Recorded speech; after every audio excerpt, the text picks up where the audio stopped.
So in this video here, I'm going to show you how we can train a custom YOLOv8 model. This is a new one, YOLOv8.1, where we can actually go in and do oriented bounding boxes. So in the previous videos, I showed you guys how we can set it up. I basically went through the documentation and so on. We used the code snippet from the Ultralytics documentation. But in this video here, we're going to grab a custom data set. We're going to have some cups. You guys are probably familiar with that data set that I've created myself.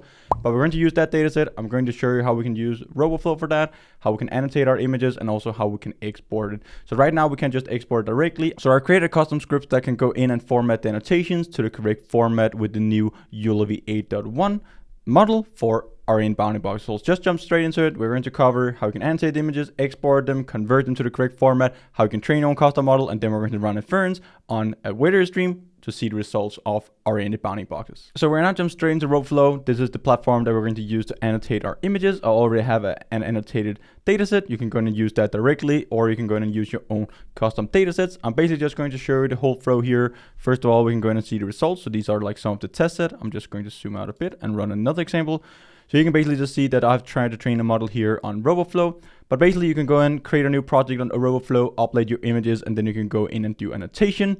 There's one trick here with Roboflow to be able to do oriented bounding boxes if you go inside projects. So when we want to create oriented bounding boxes with YOLOv8 for now, this is how we can do it. So we actually need to go in and choose instance segmentation instead of object detection, because for object detection with Roboflow right now, they don't support oriented bounding boxes. If you're using an annotation tool that already supports oriented bounding boxes, you can just use that. But here we actually need to do instance segmentation and then export it in another format to be able to use Roboflow. So that's just one of the things right now. I'm definitely sure that Roboflow is going to change this over time. So right now we can just choose instance segmentation, then you set up the project name, what you're going to detect and so on, but I have already done that. So I have this cup segmentation data set. We can go in and take a look at some of the images. So I basically just went inside the images. Once you have uploaded your data set to Roboflow, you will get inside this annotation tool. You can choose new classes. You can go in and annotate the images. But to be able to do this with oriented bounding boxes, we need this polygon tool. And then you can just draw these masks here around your object that you want to do object detection of with the new YOLOv8.1 for oriented bounding boxes. We know the traditional bounding boxes here is just like a rectangle or like a square, which is fixed. So it's not like rotating with the object. So let's say that we want to have our cup here. Then let's go up and take an example. So right now I'll draw a bounding box around the cup like this. But in reality, if we actually want the best detections possible, then we should probably like have our bounding box in this example here rotated a bit to the left. So we're fitting the object better, and that is really useful in a lot of different applications and projects. So let's just go back here again and delete this annotation, but this is the tool that you can use and it's really easy to work with. And we can also see in just a second how we can export the data set.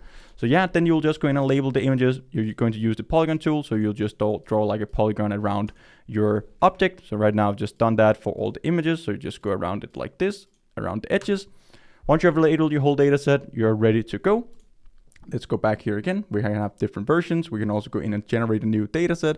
So with Roboflow, we can go in and do pre-processing. We can specify the size of our image that we want to use. So right now we're just going to use 640 by 640. Auto orientation, we can also go in and do other pre-processing options, but don't play around too much with that. Just using raw images is often the best one to do. We can also apply augmentation steps here. So again, if you only have like a few examples, you have like 50 images or so, you can go and apply data augmentation on top of your data set, basically just to generate more data that varies a bit from sample to sample. So we can do flip, horizontal, vertical flip, zoom in, like we can crop out an image if we want to have like some zooming effect. And this just helps our model generalize better. We can also apply augmentation or like rotation and a lot of other options in here. So I've just chosen these three here. That is normally what I use. We can hit continue, and then we can create a new project specifying if you want to like 3x, 4x, 5x, 2x our data set. So right now we have just like 5x, I think, but I've already generated a couple of versions here. So if you just go inside the versions, this is the model that I showed you in the start. We can try it out directly with Roboflow. But once we have labeled our data set, we can go inside our versions. Again, this is still instance segmentation as you guys are familiar with, but we're trying to do object detection with oriented bounding boxes. But this is just how we will have to do it with Roboflow for now. You can use whatever other like annotation labeling tool out there. If they support bounding boxes like oriented bounding boxes, you can probably export it directly in that format. Maybe you'll need to do some conversions because YOLOv8 is using a specific format and their own format for actually like training these models. So right now, let's go in and export our data set. We can select the format that we want to choose. So previously, if you're doing standard object detection, YOLOv5, YOLOv7, YOLOv8, But now we actually need to go up and choose this YOLOv8.5 oriented bounding boxes. And this is not really the format that we can use directly. I'm going to create a custom formatting script that takes this output here from text files and convert it into the specific one that they're using from Ultralytics. You can either download a zip folder to your computer or show the downloadable code that we can copy paste directly into our Google Colab notebook. So this is what you'll get. You will also need to do this to actually get the API key for your Roboflow account. You can also use the terminal or raw URL, but we just copy this and throw it directly into our Google Colab notebook, and we can export our dataset, run our training script, export our model, and use it in our own custom Python scripts for our own applications and projects. So we'll just jump straight into the Google Colab notebook and walk you guys through that. So first of all, make sure that you actually connect your GPU. You can go up to the runtime, change runtime type, and then you can specify if you want to use a GPU here. We want to do that when we're training these deep learning and machine learning models. So let's just run this NVIDIA SMI here to start with, just to get some information about our graphics card, the GPU that we're using, and also just to make sure that we're actually utilizing the GPU for training. So here we see that we have the Tesla T4. We can see the number of gigabytes that we have in our GPU RAM and all of this information here. So that is always pretty useful to do. Then we're going to import our OS here just to set up a home directory that we can use later on, because we're going to do a lot of with our directories and so on, because we need to do the mapping and the conversion formatting of our dataset. Then we're going to install YOLOv8. So we're just going to pip install Ultralytics. It's going to download the newest version, and that is pretty much everything that we need to install. It will take care of all of it. Then we just need some additional ones here for displaying our images after it's done training and so on. And we also need to be able to import YOLO as the architecture. So let's now just start the installation. Then we're going to import these different modules and dependencies that we need later on. Ultralytics, they have some different like CLI basics that you can go and use as well. So we can just call this YOLO command, and then there's different tasks. So we have detect, classify, segment, but now we also have oriented bounding boxes, train, predict, validation, export. We're going to use these different modes throughout the notebook, and you can also specify the model. Instead of specifying, for example, like seg now, we can just go in and specify OBB, and that is also how you can go in and use pre-trained models already for that and do inference on videos, YouTube videos, webcam streams, images, and so on. I already have a video about that, so definitely check that out. But we're also going to do it later in this video here, so definitely stay tuned for that. We're going to run it on a live video stream. So now we have the setup complete here, as we can see. Now we can go down and set up our custom dataset. So first of all here, we need to make a directory for our dataset. We cd into it. So this is how we can call command lines from the Ubuntu terminal. From Roboflow, we're going to import Roboflow, and this is just a code snippet that I've copy pasted from Roboflow. So right now I'm not showing my API key, but I'm just going to copy paste that in. I'm going to run this program here, or like this block of code, and then we're going to see the directory over here to the left and see the file structure.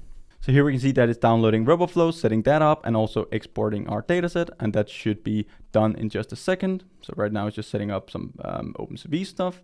Let's go and see, loading Roboflow workspace, loading the project, and then it's zipping this dataset here to our environment here in Google Colab Notebook. So let's go inside our directory. We have the dataset that we created, COP segmentation 2, and then we can see we have our test, train, and validation split. We also have the data YAML file down here, as we also need. If we go inside each of these individual folders, we have all the images, so all the images, raw images, and then we have our annotations in this YOLOv8 oriented bounding box format. So start with here, I'm just going to rename these folders. So we're going to call it images and labels. I'd like to just do that. Labels, and we also need to do it for our validation. Okay, so now we have our images and we also have our labels. If we just go inside and see one of the examples, we can see it over here to the left. So right now, this is the format that they're using when we're exporting it from Roboflow, and now we need to convert it to the correct format from Ultralytics that they're using to train the YOLOv8 model on. So we have our X1, Y1, X2, Y02, and so on, all the way up to X4 and Y4. So this is basically the corners of our oriented bounding box. And then they also have the label. This is not the correct format for training this Ultralytics model.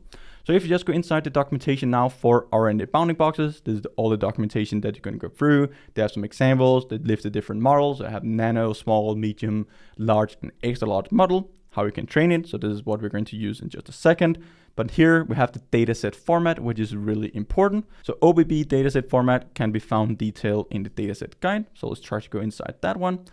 Oriented bounding boxes, datasets overview. So this is the supported OBB dataset format, the YOLO OBB format. So here we have class index, where before we had class label, and this is not the correct order. And then we basically just have all the corners of our bounding boxes. But YOLOv8 here also uses normalized coordinates to the image dimensions. So we also need to take care of that. And I've just created like a script here, or like a block of code where we can do all of that conversion. So here you can see the different kind of like representations that we can use as well. So this is how ideally it should look afterwards to be able to train these models. So this YOLOv8 here is the dataset that they have pre-trained their models on, and they also have a script for converting it from the Dota dataset to the YOLO RNA bounding box format. So this is a custom format from Ultralytics. So we need to create our own script that can convert and format our files. Even though you're using another annotation or labeling tool, you most likely need to go in and export it and actually write your own custom scripts to go in and do this formatting of your data. Again, if you're using the Dota format, you can just go in and call this function directly. But yeah, we're going to write a custom script that can actually go in and create this format instead of the one that I just showed you in a second before. So here we see we have this format. Let's just close that and let's go down and take a look at the script that we have done. So first of all here, we can't really have any spaces. So let's make sure that we don't have any spaces in our data. So right now I'm just going to go inside our labels. So again, we saw in here with our labels, we actually like have this dash here. So we need to make sure that we have that throughout the whole data and also in our YAML file. So just close this. We have our data.yaml. So here we actually need to add this dash. So let's do that to start with. And again, you guys can follow this through exactly step for step, and this is how you can train the models. Then I also like to go in and just take all of these paths individually. So let's copy this path here, train, validation, and test, because sometimes it doesn't know that it's inside like content in a Google Colab notebook. So here we have our train, we have our validation, so that will be valid, and then we have our test images here as well. So this is basically just a data set, or like the data file that specifies like the config for our training. So now we have that, we can close that, we have all the labels, we have the images. So right now I'm going to create this block of code that is going to do the conversion. It doesn't really do too much. It's just taking the class names. You can take that directly from the data YAML file that you got from Roboflow. Just make sure that you actually add these dashes. So that's all you have to do there. Then we specify the image width and also the image height of our images, because we're going to normalize all the values to be able to train our models, or else it won't work. Then we can specify the folder path. So again, you can also just create a for loop running through all of these folders, but right now I'm just going to do it individually for all the 3 splits. We also need our class indices, because again, we have individual like labels. So we don't have the labels. We actually need class indexes. So that's how we can go in and create a dictionary with our class name. So we can map that to specific values, which is the format that we need to use for Ultralytics and YOLOv8 for RNA bounding boxes. So we specify the folder path here, content datasets, COP segmentation to, valid, and the labels. So we only have to actually convert the labels, the images, or just raw images. We don't have to do anything with that. We have a function for normalizing the values. You basically just take the coordinate and the image value, or like the coordinate, the bounding box values, then you divide it by the maximum values, which will be the image height. Then we can go in and create a for loop here, basically just running through all the different files in our directory and in the folder that we have specified up here. Then we're going to take all the text files. We're going to take the specific file path. Then we're just going to open up that file, read in all the lines. Then for all of the lines, we're just going to have a for loop running through all the lines. So if we just go inside our labels again, we just want to extract each of these individual lines and have a for loop running through each of them, doing the conversion and also just saving them again into a new text file in the correct format. So that's pretty much everything that it's doing. So if length part is equal to 10, which means that we have a correct and a valid annotation in our labels. Then we're going to extract the labels, which will be the second last element. We have the coordinates, which will be the first 8 elements. And then we're going to do this mapping from our dictionary from the class labels to class index. We then check the class index. If that is valid, we go down and normalize our coordinates. Then we can create a new line here, which is just taking the class index. So this is the first index, or like the first value that we want in our YOLOv8 RNA bounding box format. And then we're basically just going to join all the different normalized coordinates together. So we have our x1, y1, all the way up to x4, y4. We're just going to join all of that together with spaces in between. Then we can append this to the new lines list that we have up here. Then we can open up a new file and just write out each of these individual lines that we have just extracted and converted, and then we have everything. So let's now just try to run this. Let's start with our validation. So that is our test setup here. Let's just run this block of code and we should be able to do it. It did run. Let's go down and check our validation.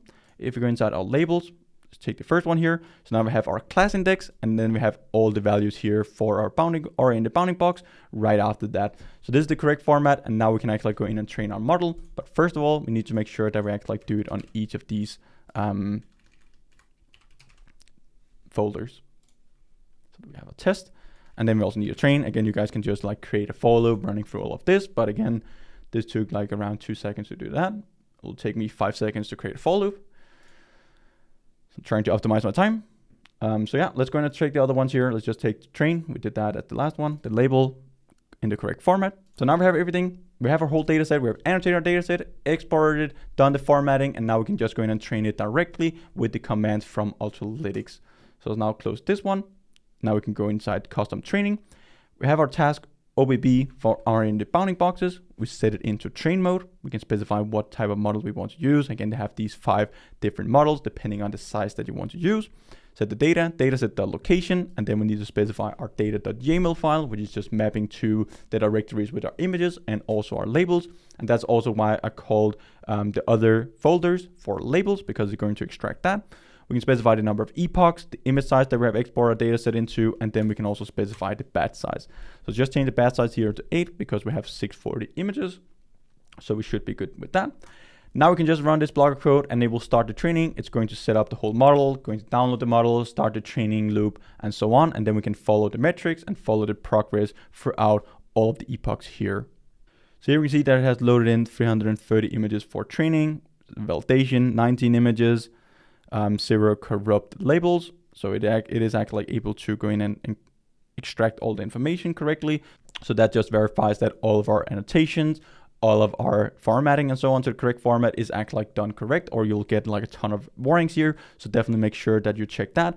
If it looks like this, you're good to go and your model will start trained. We can even see here, like after the first iteration or like the first epoch, we have a mean error precision 0.50 of 0.583. So that is already like pretty good. But again, we're training on cops, and that is already in most of the pre-trained models and a relatively easy task to do. But now we already have like a mean error precision of close to 1. So that is the ideal value. So we can see that already here after like the second epoch, we already have like a model of 0.98 in the mean error precision 0.5. So that is close to 1, which is the ideal value. And we can also see the mean error precision 0.5 to 0.95 in intervals of 0.05. So it looks pretty good. Our model is already like pretty much converged, so it doesn't really matter like too much to train for longer. Maybe our class loss is decreasing, as we can see here. So yeah, it kind of like makes sense to do that until our class loss act like decreases. So let's just let it run here, and then we can take a look at the results afterwards. So our model is now done training. We can see the validation results down here at the bottom. We can see the number of images that we have in our validation set. We can see the inference time and so on, and we can also go in and see all the different metrics. So again, this looks very good. Our model has basically converged and is very accurate at predicting these cups that we have in our data set. So let's now go over here to the left. Then we have our runs directory now, OBB, train. We have the weights. We can go and extract the best weights here. Let's go in and download that so we can use it in our own custom script. We can also take our last model. But in this example here, they're probably like both pretty similar. We can then go over and extract both our precision recall curve, F1 curve, confusion matrix, and so on. We can also see the number of labels, results, but we can also just go in and use these lines directly. So then we can go in and take the bit different images here, both our results, our validation batch, and so on. So this is how we can see our model is decreasing over time. So we're taking a look at the class loss, that's decreasing, pretty much converged at the end. We can see the metrics for our precision, it's going up, our recall is going up. So our precision recall curve is very nice.